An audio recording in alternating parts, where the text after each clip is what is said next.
หนึ่งต้องมีไม้ตัดข้างหน้าเนาะสองเขาว่างเนี่ยมันต่ำเนาะแล้วเขาก็มากบ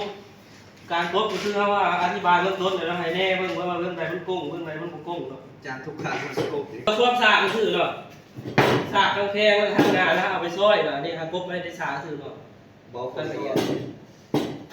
ละเอียดกว่าก็ได้แต่ว่าให้มันได้สาก เอิ้นไม่เนี่ยเองจ้ะถ้าที่มึงยิงคือครบไปเลยเฮ็ดทำไม ถ้าผิดแล้วล่ะ อย่างไม่เทียมมันออก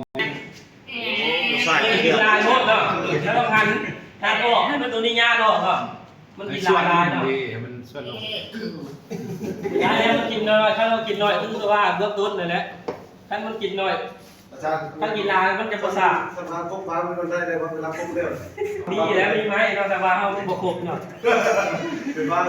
ครบแล้วเราให้มันปวดเบิ้งเนาะครบเบิ้งง่ายแล้วแล้วเราคือตรงนี้เนาะเขาเตรียมครบเอาซาเนาะขั้นบกบครบแต่เบื้องเดียวมันโนซาเนาะครบแกงมันแบบนี้เสียบายกบดีมันอยู่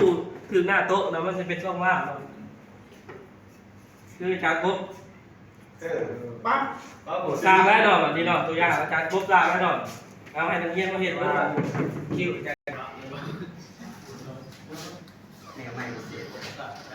บ่ใส่ไฟพัดบ้าบ่ใส่ไฟพัดบ้าได้บ่ เกี่ยวเอาเกี่ยวข้อเลย ปลอดภัย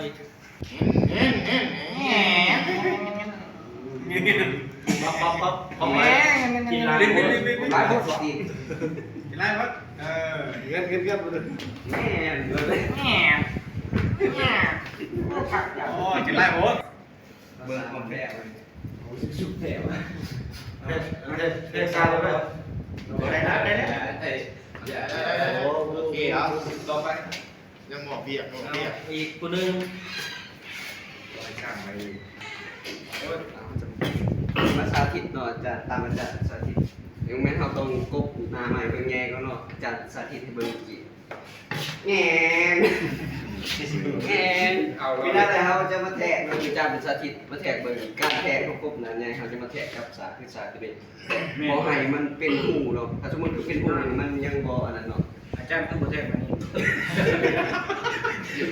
แข่งเรานั่นจะเป็นลวกให้จ่าจะขึ้นเลือด จากที่นั่นเราเป็นกบนาเนาะก็เป็นการใส่กบเนาะแอนเนาะวินาทีเขาก็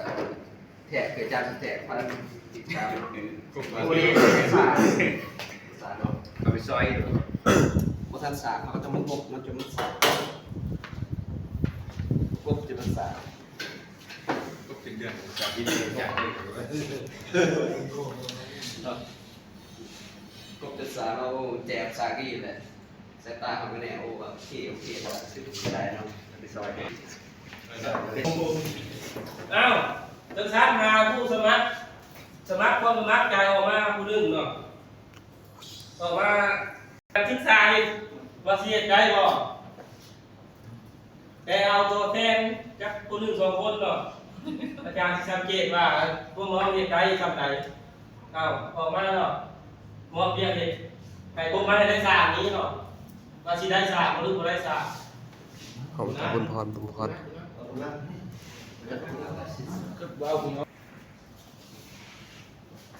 ตามที่อาจารย์ได้แนะนำไปเมื่อกี้เนาะอันนี้เราต้องเราเบิ่ง แล้วก็ค่อย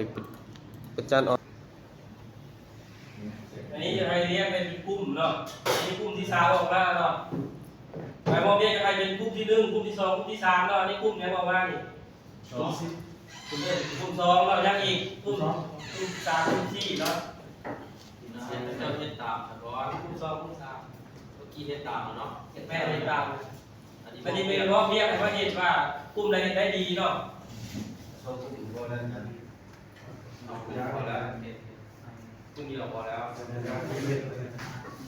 ยาพอเนี่ยว่า ให้ปฏิบัตินั้นจะได้ไม่อื่นเนาะจะประกวดเรื่องเนาะ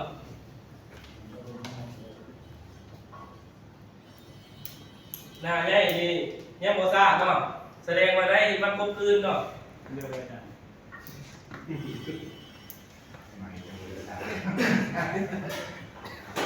ชาแข้งได้แล้วเนาะถ้าบุญ ชายคนนั้นที่ต้องได้ประกบคืนเนาะสมมติหน้าเนาะตามโอกาสเนาะถ้าได้พลาดก็จะไม่ได้ประกบคืนเนาะได้ประมาณอยู่60-70%เนาะการกบไม้ได้สาบนั้นเนาะที่ว่ากบยังบ่ทันได้ร้อยนะถ้าได้ร้อยเรามันจะสาบจิ๊บมันจะบ่มีงูเนาะ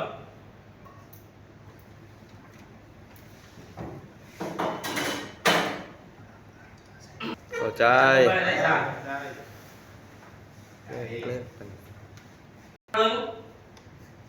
ประการกบไม้มีอย่างแน่เฮาก็เฮ็ด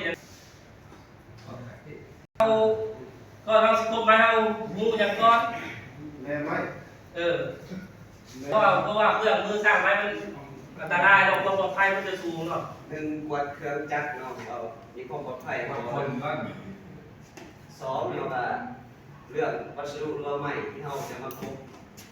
ตามอาจารย์สอนแล้วก็สิคบจะได้สิแน่ยังไงแต่วันนี้คนใดคบคนใดวิธีการจะคบทุกครั้งที่อาจารย์อธิบายคบนายใหญ่ก่อนเนาะติดคบนายใหญ่เลยจะแทกกับสากว่ามันสากบ่ถ้าสากแล้วเราจะมาคบข้างน้อยคบข้างน้อยไปจับสากอีกกับต้นลงไปถ้าว่าได้สากแล้วแม่นจะสำเร็จในการคบใหม่ถ้าบ่ได้แม่นเราจะคบต่อไป กำบทเรียนได้เนาะก็ได้หลายเปอร์เซ็นต์เติบเนาะจากความเข้าใจของนักเรียนนั้นเนาะ